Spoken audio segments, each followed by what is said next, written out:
يا من شق البحار لا حول ولا قوة إلا بالله. اللهم اغفر لنا ولوالدينا ولمشايخنا ولمن له حق علينا. اللهم اهدنا لما اختلف فيه من الحق بإذنك إنك تهدي من تشاء إلى صراط مستقيم. Jamaah yang dimuliakan Allah Subhanahu wa taala, kali ini kita melanjutkan pembahasan berikutnya, yaitu pembahasan tentang marhalah fikih, yaitu marhalah fikih setelah wafatnya Nabi sallallahu alaihi wasallam. Jadi marhalah fikih sebelum madhab arba'ah, sebelum madhab arba'ah itu ada yang membagi menjadi sekitar 3 sebelum marhalah madhab arba'ah, yaitu marhalah Nabi SAW sampai abad ke-11, kemudian marhalah dari abad ke-11 sampai Khulafaur Rasyidin berakhir sekitar 40 Hijriah, ya, tahun 40 Hijriah.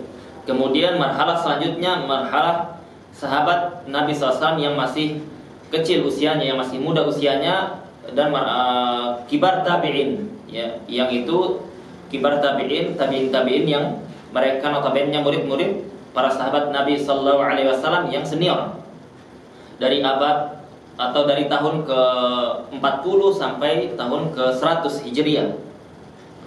Kemudian setelah itu barulah masuk madzhab arba'ah. Kita simpulkan saja ya bahwasanya marhalah setelah meninggalnya Nabi sallallahu alaihi wasallam itu para sahabat Nabi SAW sudah memiliki kekuatan, ya, memiliki pemahaman dalam masalah bagaimana memahami syariat, bagaimana memahami dalil-dalil yang diinginkan Allah dan Rasulnya. Itu mereka sudah punya, karena mereka yang pertama, mereka itu menguasai bahasa Arab.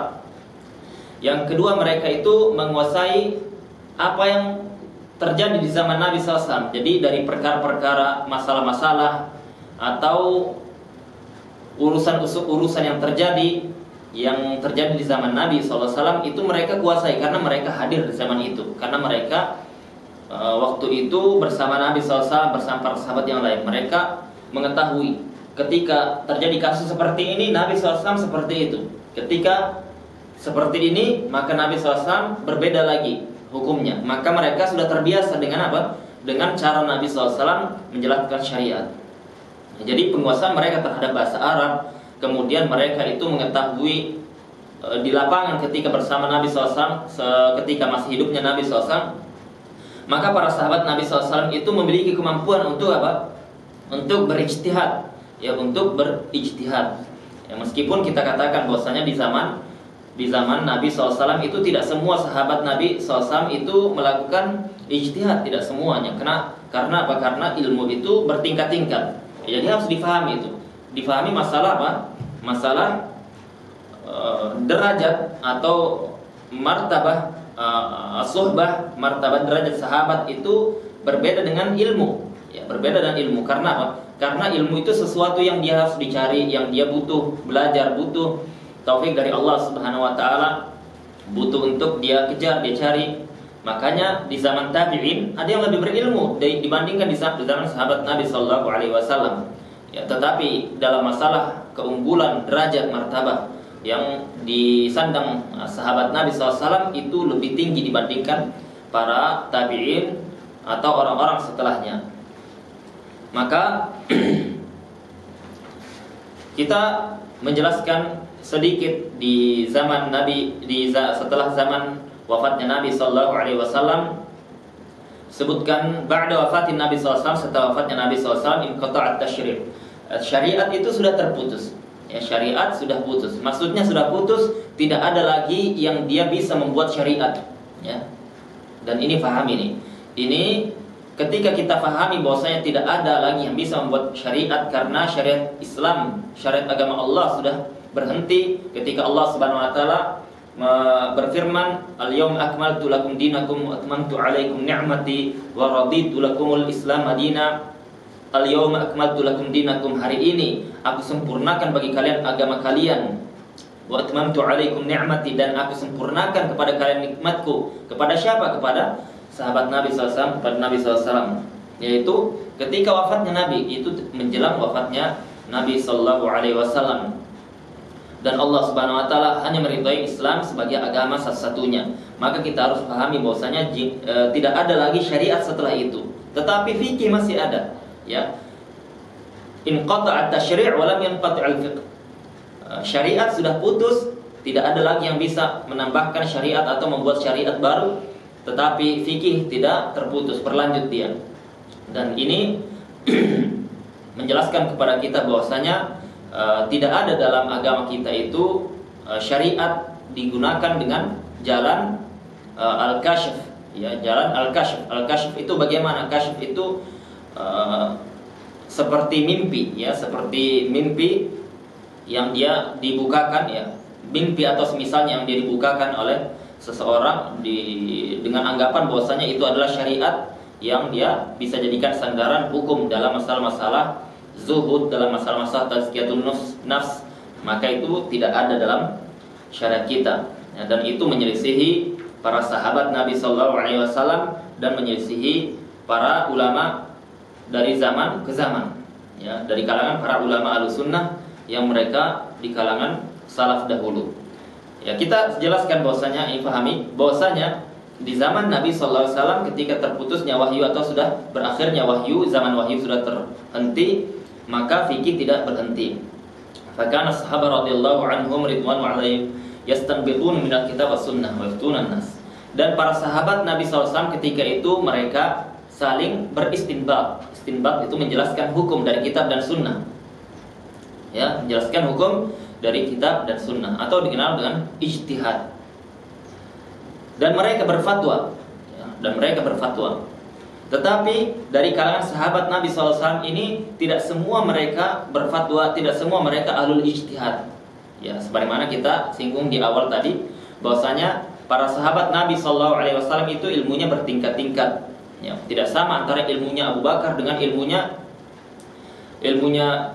sahabat Abu Hurairah. Ya, tidak sama antara ilmunya Aisyah dengan ilmunya Ummu Salamah. Jadi berbeda tingkat ilmu mereka. Ya, kenapa bertingkat seperti ini?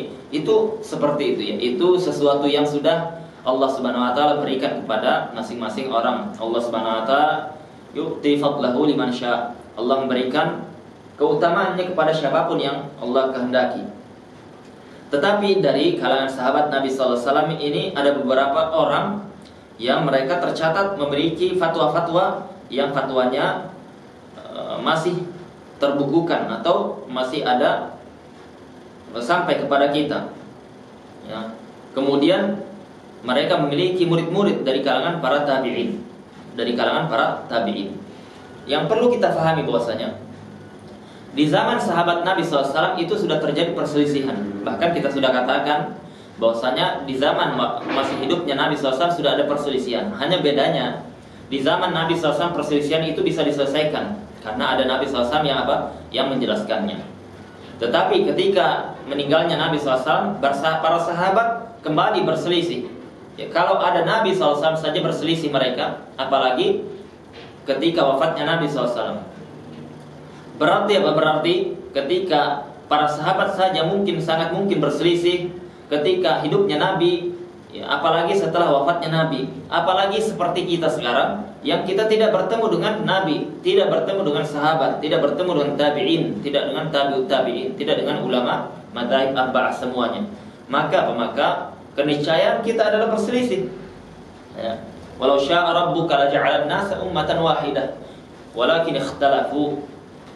Kalau Allah menginginkan, Allah bisa membuat umat ini menjadi umat yang satu. Maksudnya umat yang satu tidak berselisih, tetapi Allah mentakdirkan dengan takdir kauni, yaitu takdir yang diinginkan Allah Subhanahu wa taala, tetapi belum tentu diridhai dan belum tentu dicintai Allah Subhanahu wa taala.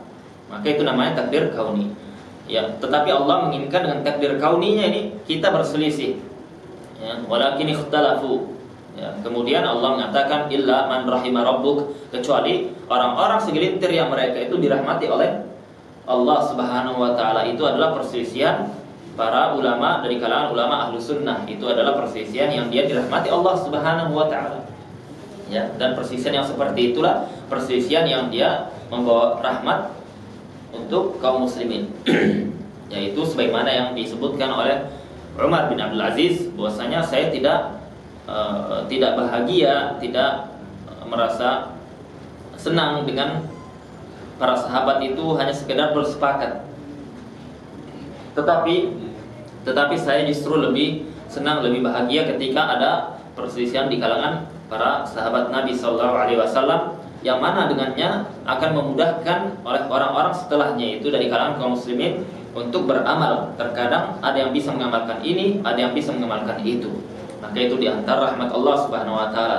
Tetapi harus dipahami bahwasanya perselisihan yang seperti itu adalah perselisihan dalam masalah-masalah yang sifatnya furu' ad-din, yaitu cabang dalam agama, yang maksudnya adalah perkara-perkara yang tidak disepakati.